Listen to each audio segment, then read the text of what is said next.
This is your boy Line of God. Welcome to the Line Experience. And this discussion is about my 40-mile run I just successfully completed this past Sunday. So we're about to talk a little bit about what I had to, go through, or what I had to experience to really successfully run 40 miles, because a lot of people don't really know how in depth a 40-mile run is, or what it takes, or everything that I had to go through to really get to this point. So the first thing that I must, process in my brain, right, to prepare for a 40-mile run, I had to map out mentally, right, my route that I would take. So for me to successfully run 40 miles, right, I would need to know the route that I would take. Because for me, I knew the distance from my house to 20 miles out. So again, from my house to 20 miles out and then back would have been 40 miles. So literally I knew the route that I would take. So that's the first part, right? Knowing your route, knowing your surroundings, knowing everything that you would encounter along the way, right? Because again, for me, it's all about knowing what to expect along the way. Now, if indeed you prepare for what to expect, when you do encounter the unknown, it won't really hit as hard because you've done your homework, right? You've put in enough time to know what to expect. Therefore, when things arise out of the ordinary, right, it won't hit you as hard. Now, second, what I had to do when I woke up that morning, a Sunday morning, right, I had to check my weight. So for me, right, my money weight, my hydrated weight / my fueled up weight, I weighed about 142 to 144. Now again, that's kind of, for me, on the heavy side. And again, you got to understand, right, my ideal weight for me, I probably would have wanted to weigh about 138. That's my own personal preference, right? But when it comes to being prepared to really face a demon like a 40-mile run, you would want to be hydrated and fueled up quite well. And for a guy like me, I sweat extensively, right? So in that day, it actually ended up being about 80 something degrees. So that was something that hit me, left, because I didn't really check the weather because I assumed that it would still be kind of cool. However, I've trained so efficiently, right, that I've conditioned my body to adapt regardless of the storm that may try to attack me. So back to the point, right? So pretty much I had to understand what I weighed. Now I woke up weighing about 142 to 144.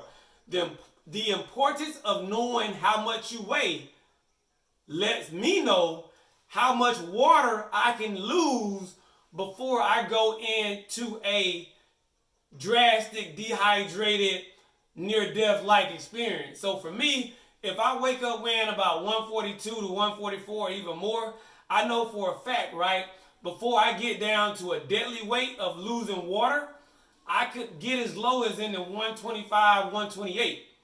So I can drop anywhere from 10 to 20 pounds of fluids and still be in the safe zone. So I know a lot of people tell people not to weigh themselves, right? But knowing your weight at every moment of the day helps you prepare for different demons. So for me, in order for me to successfully run this 40 miles, right, I needed to know exactly how much I weighed that morning when I woke up. And I needed to know exactly how much water weight I can lose during this 40-mile run to give me the mindset to know when I needed to hydrate along the way, right? Because if I'm losing anywhere from 10 to 20 pounds, I don't really have to hydrate as much as the typical person that is inexperienced, right? That is not taking notes of those or taking notes of these type of, precautions. So for me, again, I woke up weighing 142 to 144, so I knew that I could drop down to anywhere from between 125 to 128 pounds before I would get in a state of dehydration, near death, or before my mind wouldn't be as clear and mentally focused, right? The next thing that I discuss would be, I had to, you know what I mean? When I post things about being synced with God, right? You got to be so synced with God that you got to know, right, before you even start running whatever race, whether it's a mile or 40 miles or 50 miles, 20 miles, 30 miles, you got to know that it's already done. So I put here, put it all in God's hand by knowing without a reasonable doubt, this is my purpose. Like when I woke up that morning, right, I felt it in my bones that God had already delivered me. Like I don't care what obstacles was placed in front of me that day, like unexpected 85-degree weather, you know what I mean, not knowing where I would stop and get water, whatever the case may be. Factually speaking, in my spirit, it was already written. You got to have that mindset because, again, it goes back to, in God I trust, right? Without a reasonable doubt, regardless what is placed in front of me, right? Everything that is placed in front of me is only placed in front of me to make me better, period. You must see obstacles that way because if you don't see obstacles that way, you will ruin yourself. Every obstacle that is placed in front of me along my 40-mile run, it is only placed in front of me to make me better. That's how I get better. That's how I complete that 40-mile run because I know God has already delivered me. I started at 1, right? And I ended at 40. Only because, again, I knew God had already delivered me. You can't have any doubt. If indeed you doubt yourself, you ruin yourself. You defeat yourself. So if indeed you place it all in God's hand and you let him do work, there's nothing or no one that can prevent you from completing any goal that is placed in front of you. So here it is, number 2. You got to believe, I believe in my heart and mind that I can do it. So again, that's confidence. Like people see me post every day, all day, right? And I do that stuff to boost my mental fortitude, right? To boost my spiritual fortitude because like I was telling a guy at the gym yesterday and he really got so hyped and he really felt like he could really climb Mount Everest, right? It goes back to the physical body. We got limitations like I cannot go through this wall physically. But mentally and spiritually, I'm through the wall. You got to understand, like, I'm through this wall right now. Like, literally, right now, I am through the wall. That's the type of mindset you must have. That's the type of belief you must have in yourself. Regardless of what people say, right? Regardless of how people may feel about you, right? You can never doubt yourself. Never beat yourself down. Look, when you fail, again, failure is only in existence to make us better. Period. If nobody failed, how do you get better? If you didn't go through trials and tribulations, how would you build yourself up? If you didn't tear muscles down, how would you build it back up? If you didn't run, and perform anaerobic exercises until you can breathe, how do you get faster, right? Like, literally, everything that we do and experience in life, we get better by going through the fire. That's why I ask God to keep me in the fire, keep me in the pit, baby. Keep me there. Because I want to get better. I want to fail. Let me fail every day. Because the more I fail, the faster and more efficient I become better. Period. So that's the type of confidence you must exude to really climb whatever mountain is placed in front of you. If you don't have confidence in yourself, how would you expect somebody else to have confidence in you? Or how would you expect somebody else to have confidence that you can help them climb their mountain? And that's why I do what I do every day. I need people to see that I don't care how tall a mountain is, right? I'm going to climb it, period. That's the energy that I'm bringing to the table. We are climbing that mountain. Number 3, you got to speak it into existence with your tongue, right? You literally got to say, look, I'm completing the 40 miles. And look, my next goal is 45 to 50 miles. I'm speaking it into an existence. I felt it in my spirit the other day. Literally, when I place it in God's hands, look, once God moves his hand forward with you, can't nobody stop it, not even you. Once God move his hand forward with you, nobody or nothing or no one can stop it. That's the type of mindset you must possess. You got to know without a reasonable doubt. You got to know without a reasonable doubt, right? You got to speak it into existence. Like literally 45, 50 miles, I'm coming for you. It's going down. I don't care what obstacle I'm faced with. I don't care how hot it is, how cold it is. I don't care how much they work on the roads. I don't care how far I got to run without drinking water. I don't care if, you know what I mean, if the street's going to be, clogged up with traffic, I'm getting it done. Like, I don't care if my shoes, you know what I mean, the insole run out. I don't care if my arch fall. I don't care if I got to crawl, roll. I don't care what it takes. I'm completing them 45 to 50 miles because I'm speaking it into existence. I'm putting it into the universe. Simple. If you speak it, you can achieve it. If you think it, you can achieve it. Number 2, you got to believe. I believe in my heart and mind that I can do it. So again, that's confidence. Like people see me post every day, all day, right? And I do that stuff to boost my mental fortitude, right? To boost my spiritual fortitude because like I was telling a guy at this gym yesterday and he really got so hyped and he really felt like he could really climb Mount Everest, right? It goes back to the physical body. We got limitations. Like I cannot go through this wall physically, but mentally and spiritually, I'm through the wall. You got to understand, like I'm through this wall right now. Like literally right now, I am through the wall. That's the type of mindset you must have. That's the type of belief you must have in yourself. Regardless of what people say, right? Regardless of how people may feel about you, right? You can never doubt yourself, never beat yourself down. Look, when you fail, again, failure is only in existence to make us better, period. If nobody failed, how do you get better? If you didn't go through trials and tribulations, how would you build yourself up? If you didn't tear muscles down, how would you build it back up? If you didn't run, and perform anaerobic exercises until you can breathe, how do you get faster, right? Like literally everything that we do and experience in life, we get better by going through the fire. That's why I ask God to keep me in the fire, keep me in the pit, baby. Keep me there because I want to get better. I want to fail. Let me fail every day because the more I fail, the faster and more efficient I become better, period.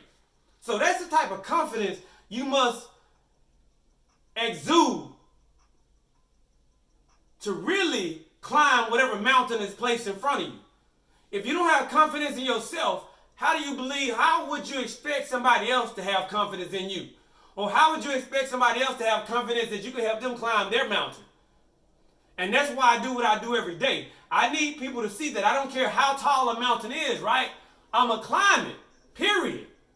That's the energy that I'm bringing to the table. We are climbing that mountain.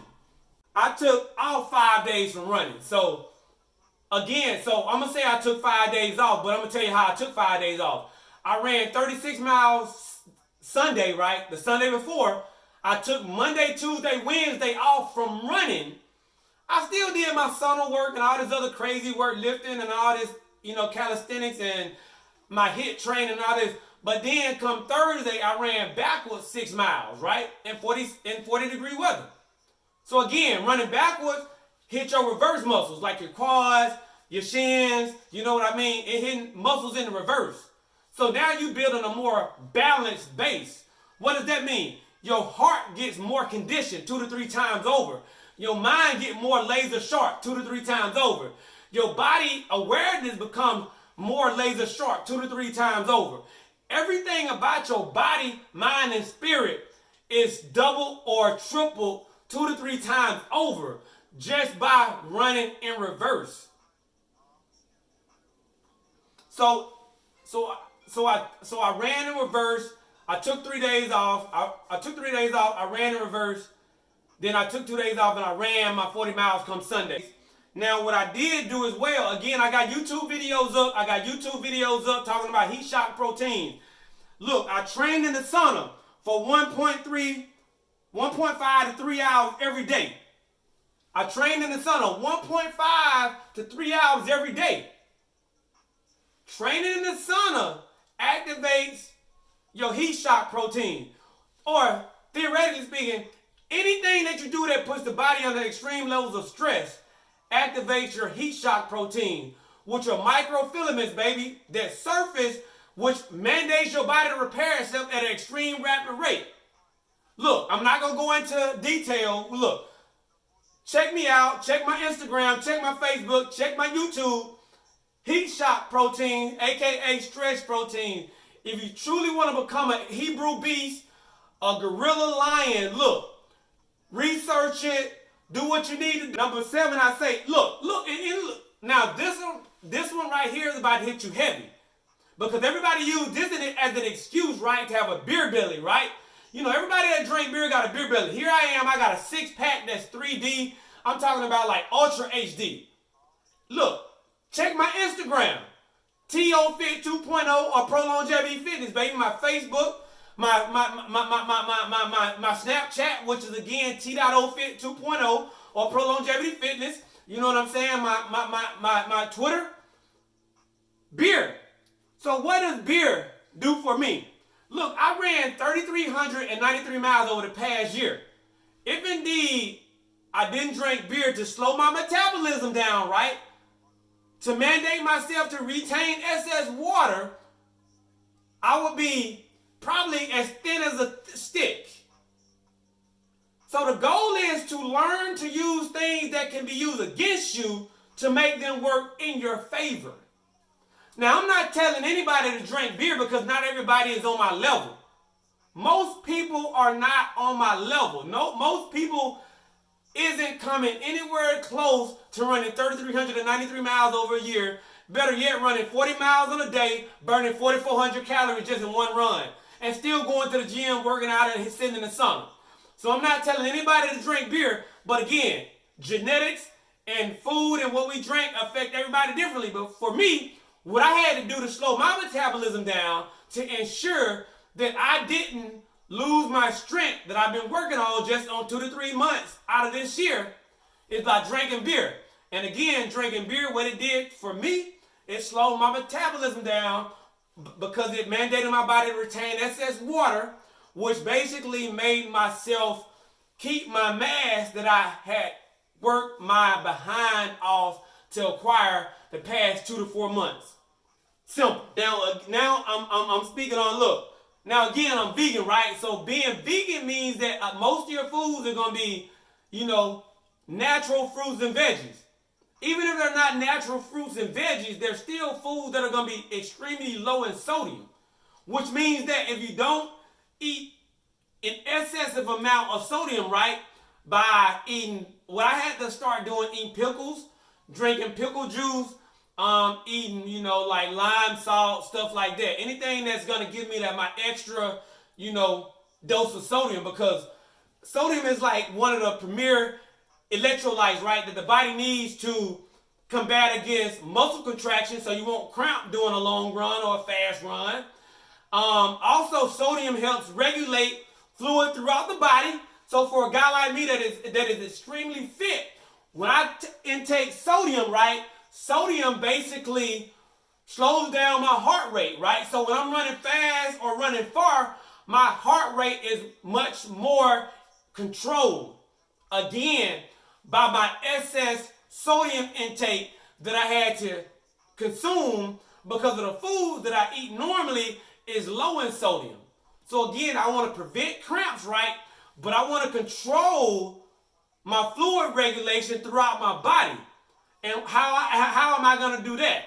It's slowing down my heart rate, my blood pressure. So therefore, sodium, and somebody as myself that is extremely fit, aka vegan, sodium is actually a necessity. Another thing that I had to do, months ago I had to start lifting weights, right? Because what a lot of people don't understand, lifting weights teaches the body to use glycogen, right? which is energy from the carbs that we eat. So lifting weights teaches the body to use glycogen more efficiently. Meaning that, like, if I eat spaghetti yesterday, right? And when I go to run today, instead of my body saying, you know what, we're going to use all this energy right now, it's going to pinch off of it. It's going to pinch off it through and during my 7-hour run. It's going to slowly pinch off. Now, the thing is, how I train to be strong when I'm weak. So literally, the little pieces that it's actually pinching, it's giving me enough energy though. Because again, your body has adapted to that new tolerance of that little pinch that it's getting. So now when you get later into your run, guess what? It still has a humongous dose that it can take, right? So now in the end of your race or your run or your event, when you should be fatigued like the normal person, you still got that high octane energy. Come on, man. This is true science that I'm speaking to you. How do I know? I'm out here in the trenches putting in quality work. And the only reason why I want somebody to follow me, because I want people to follow me because I'm truly practicing what I preach. If I wasn't out here putting in quality work, I would not ask you to follow my teaching. Lastly, I'm going to say I carb up with pasta to enhance onboard fuel supply. So again, for me, when I'm doing anything like a long, high octane, fast run, right? Or a 7-hour, 8, 9-hour run, I'm fueling up with pasta. Now again, pasta is one of the most efficient, carbs that someone can use that will be in the body, right? That will fuel you efficiently for a nice amount of time before your body has to revert over to using fat as fuel. So again, for me, even by me lifting weights, now I got the most efficient form of carbs on board that has been converted over to glycogen, right? However, my body being mandated to adapt to use glycogen more efficiently from lifting weights, now I am working even more efficient. The thing is, I posted my video the other day, and I said that you had to have a almost near out-of-body experience. Look, the thing is, right, when you start running 40 miles, you don't count miles, right? You count hours. When you run 40 miles, you don't count miles, you count hours. When I started that morning, I said I got 7 hours left, 6 hours left, 5 hours left, 4 hours left, 3 hours left, 2 hours left, 1 hour left, and I'm at home, baby. So that's the thing. Like, again, this is real life. Look, I'm a human. I'm not perfect. Life happens, but I do my best to stick to the script. And what is sticking to the script? Follow God's lead. Simple. I don't take credit for nothing that I do. It's all God. I'm God's vessel. He's the captain of my ship, period. I'm not the captain. God is the captain of my ship. My goal is to really show his children that he created us limitless in his image. Simple. You can become anything you want. All you need to do is be willing, right, to follow God's commands. And how do you know? Just listen and he'll speak to you. So again, this is your boy Lion of God. You've been blessed by the Lion experience, right? And that's what it took for me to run 40 miles.